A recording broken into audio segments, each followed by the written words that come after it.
어서 오세요. 네, 안녕하십니까. 지난주에 참 우리로서는 부끄러운 일이죠. 양승태 전 대법원장이 구속되지 않았습니까? 네. 외신도 관심 보였죠? 네, 양승태 전 대법원장 구속에 대해서 외신들이 관심을 많이 보였습니다. 우리나라로서도 이제 헌정사상 처음 있는 일 아니었습니까? 세계적으로도 이제 이게 흔한 일은 아니다 보니까 쏟아지는 관심이었는데 이 권력 구조, 권력 관계 이런 것과 관련해서 이제 접근한 그 보도가 있어서 소개를 해드리겠는데요. 예. 영국의 시사 주간지죠, 이코노미스트지가 최근 호 기사에서 한국에서의 사법농단은 대통령의 막강한 권력하에서 강직하고 독립적이어야 할 기관들 다수가 종속된 결과다 이렇게 평가했습니다. 네. 보통 그 외신들이 보는 한국 민주주의는요, 비교적 좀 양호한 수준으로 평가가 나오거든요. 다만 이 대통령의 막강한 권한에 비해서 이를 감시할 수 있는 장치 그리고 사회적 분위기 이런 것들이 부족하다 이런 평가는 간혹 나오는데 예. 이번에 양승태 전 대법원장 구속까지 이어진 이 사법농단 이것도 결국은 대통령의 권한의 감시에 대한 제도적인 장치 없이 단지 대통령의 선한 의지에만 의존해야 되는 그런 현재의 한국 권력 구조를 짚은 거라고 할 수 있죠. 네. 즉 제왕적 대통령제라고 불려질 수 있는 막강한 권력, 그것 때문에 사법부가 그 밑으로 그냥 스스로 들어갔다. 그렇죠. 이런 걸 지적하는 거죠. 그렇죠. 예. 그래서 이제 그런 폐쇄된 사법부의 구조가 비전의 참사다 이런 건데 이 시사 주간지는 한국에서의 사법부는 가장 특권 의식을 갖고 배타적인 기관 중에 하나다. 그러면서 한국의 민주화 이후에도 사법부는 별 변화가 없었다 이런 지적을 했습니다. 예. 그러니까 결국 여전히 이들은 선민 의식을 가지고 있고 상당한 양의 업무가 공개적 절차 없이 내부적으로 진행된다 이런 지적. 그다음에 많은 경우에 대학 선후배 관계이다 이런 거죠. 그 내부에서. 예. 그러면서 긴밀한 자신들의 네트워크를 이용을 해서 내부의 부정 행위를 알아내기가 쉽지 않다. 그리고 내부 비리가 나오더라도 이들은 하나로 뭉치면서 비호하고 증거는 사라진다. 이렇게 한국 사법부의 분위기를 이코노미스트가 전했습니다. 민주화 이후에도 사법부는 별 변화가 없었다. 네. 반민주적 폐쇄 구조를 가지고 있다. 그렇죠. 우리 국민은 다 아는데 사법부 자기들은 모르잖아요. 그러니까요. 예.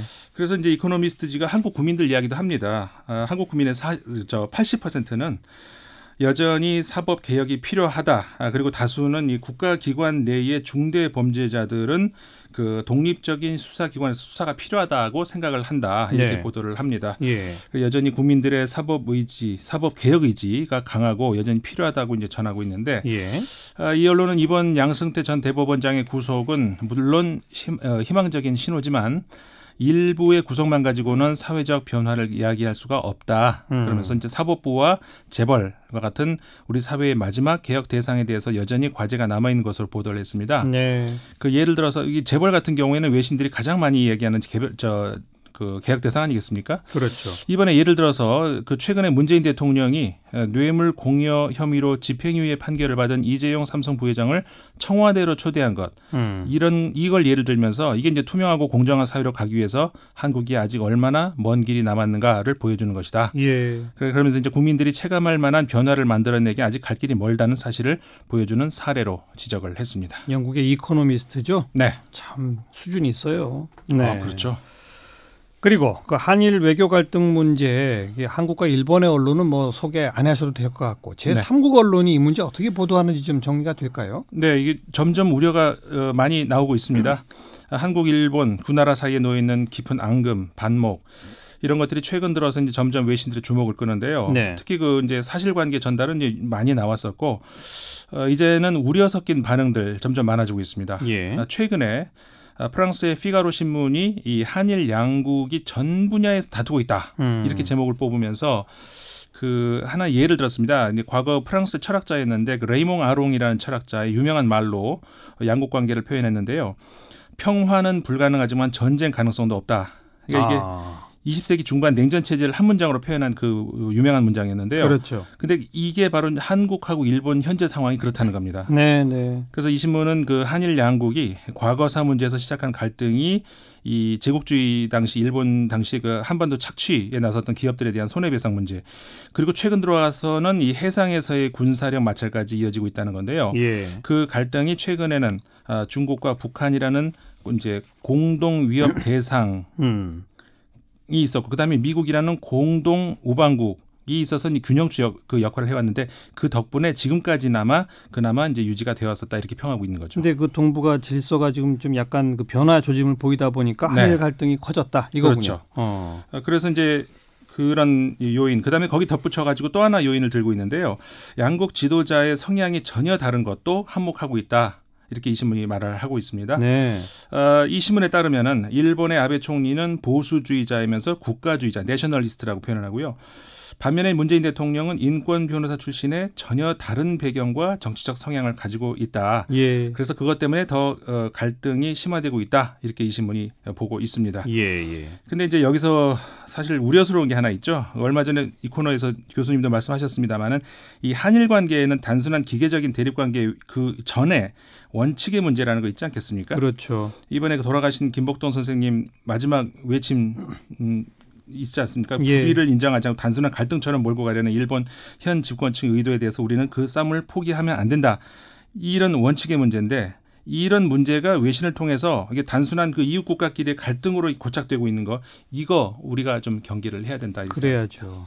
이번에 아베 총리가 시정연설하면서 북한과는 과거 청산하고 뭐 수교를 목표로 하고 있다. 네. 아예 한국은 언급을 안 했다고 그랬죠. 그러잖아요. 네. 그러니까 이게 동아시아 안보 상황 급변화 여기에 따라서 대북 전략은 수정하고 그 갈등의 공백에 한국을 끼워 넣어 보겠다. 그렇죠. 이런 전략이잖아요. 그렇죠. 우리가 국제 관계라든가 이걸 잘 봐야 되고 지정학적 상황 이런 것들을 좀 이해를 해야 되는데 그랬을 때 그 기계적인 역학 관계를 통한 외교, 그다음에 흔히 우리가 외교를 볼 때 항상 힘의 외교 이런 걸로 이해를 하는데 예. 그러면서 놓치는 게 바로 교수님 말씀하신 원칙의 문제죠. 원칙의 문제죠. 네. 그러니까 도덕적인 문제라고 할 수가 있는 건데 이 아베 정권은 노골적으로 이 한일 관계에 놓여 있는 역사적 진실 문제를 역학적 갈등으로 몰아가려는 그런 정황이 점점 노골화되고 있습니다. 예. 최근에 그 해상 도발이라든가 그 아베 총리 시정연설에 말씀하셨습니다만 그것도 이제 그 일환으로 보이는데 그 벌써 외신들 중에서는 한일 갈등의 기원을 그 일본의 역사적인 과거에서 찾지 않고 이 이웃나라끼리 지정학적 갈등에서 찾고 있다는 것 이게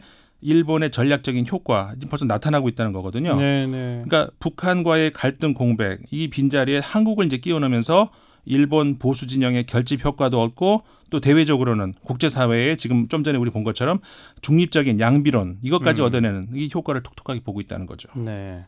그러니까 원칙은 원칙대로 하고 현안은 또 현안대로 하고 이렇게 분리 대응해야 됩니다. 네. 중국 언론이 올해 북한이 관광지로 부상할 거다 이렇게 전망했다고요? 네, 그렇습니다. 최근에 우리 언론도 많이 보도했습니다만은 북한 예술단이 중국에 공연을 했었죠. 그 시진핑 국가주석이 아주 부부동반으로 참관한 아주 뭐 북중 관계가 완전히 회복당에 들어섰다 이렇게 이제 볼 수가 있는데 예. 이런 가운데 중국 언론에서 올해 북한 관광이 활성화될 것이다라는 분석이 나왔습니다. 그 28일 중국 관영인민일보의 영자 신문인데요, 글로벌 타임스입니다. 여기서 북한 관광 광고가 소셜 미디어와 오프라인 플랫폼에 넘치고 있다.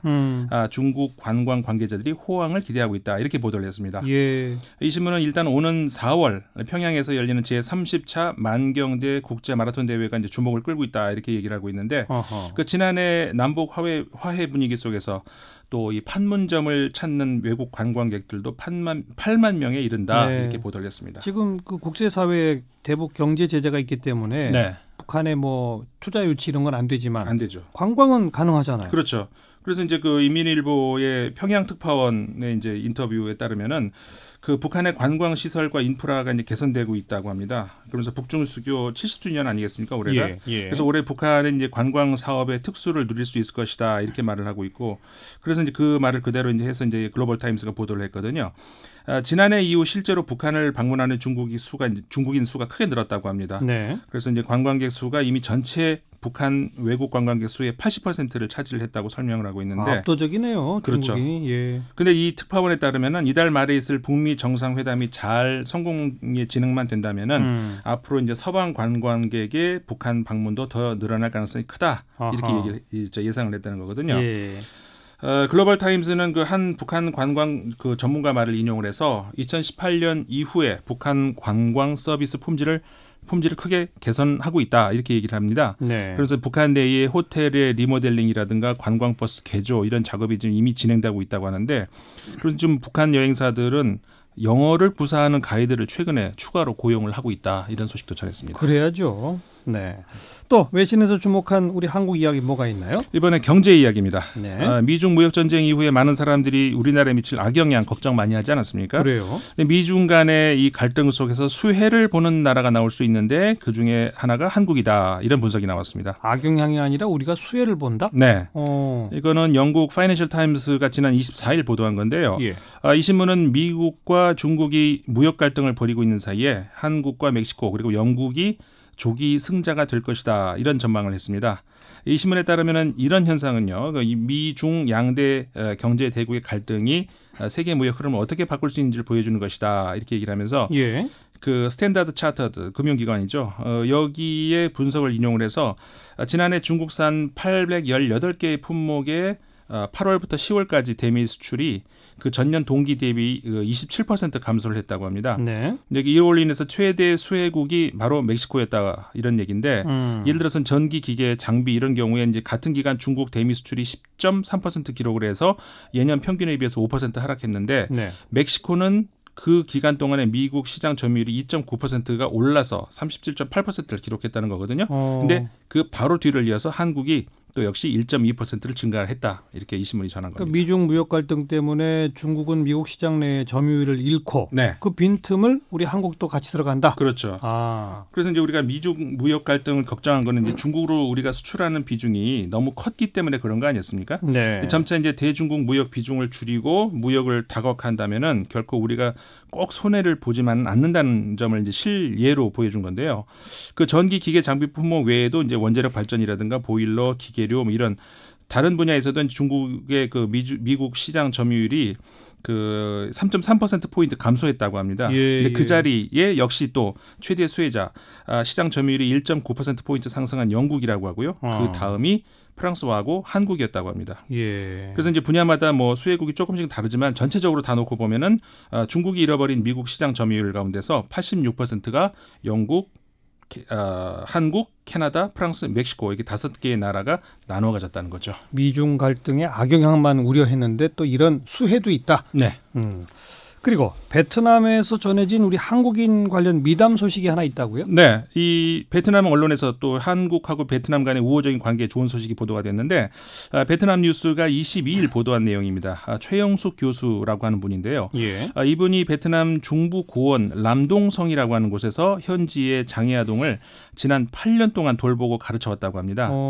이분은 이미 한국에서도 이제 그 특수교육 전문가로 일을 했다고 하는데 예. 베트남 람동성에서 이제 정착을 하게 되면서 그 한국에서의 경험 이런 것들을 이제 베트남 장애인을 위해서 수많은 학교에서 그 현지 학생 그다음에 멘토 교사들 대상으로 특수 강의를 진행해 왔다고 합니다. 게다가 뭐 하노이나 호치민 같은 큰 도시가 아니라 뭐 중부 고원지대 람동성. 네. 아주 지방에 들어가가지고 그것도 8년 동안나. 예. 근데 이분은 이제 교육 시간 외에도 그 외의 시간에도 남편하고 현지 그 적십자사가 관할하고 있는 봉사 프로그램에 참여를 하면서 이제 이들 도움으로 이 지역 장애인들에게 이제 집 13채 또 이 보도에 따르면은 가난한 학생들과 이제 소수민족들에게 휠체어 269개, 자전거 400대를 받게 해줬다 이렇게 이 신문이 보도를 했거든요. 그러니까 최영숙 교수는 이 선천적 장애를 가진 아이는 3살이 되기 전에 특수교육을 받으면은 그 장애를 극복할 수 있다 이렇게 말을 했다고 합니다. 네. 그래서 이제 자신의 꿈은 이 장애 유아 아동 그러니까 3살 이하 이 발달 장애 아동들을 위해서 지원센터를 설립하는 것이 꿈이다 이렇게 말을 했다고 이 신문이 전하고 있거든요. 예. 이 신문에 따르면은 그 최 교수가 가장 최근에 한 노력은 지난해 동아시아 특수교육 전문가 13명을 베트남에 데려와서 남북 각 지역에서 온 35명의 특수교육 그 교원들에게 멘토링을 한 것이다 이렇게 전하면서 네. 베트남 특수교육이 계속 발전하고 베트남의 교육도 갈수록 좋아지면 좋겠다라고 하는 최 교수의 말을 인용해서 전하기도 했습니다. 베트남 뭐 박항서 감독뿐 아니라 좀 한국을 좋아할 수밖에 없는 분들의 역할이 많군요. 많은 민간 외교사들이 있죠. 수고하셨어요. 네, 고맙습니다. 국제문제평론가 인문결연구소 임상훈 소장이었습니다.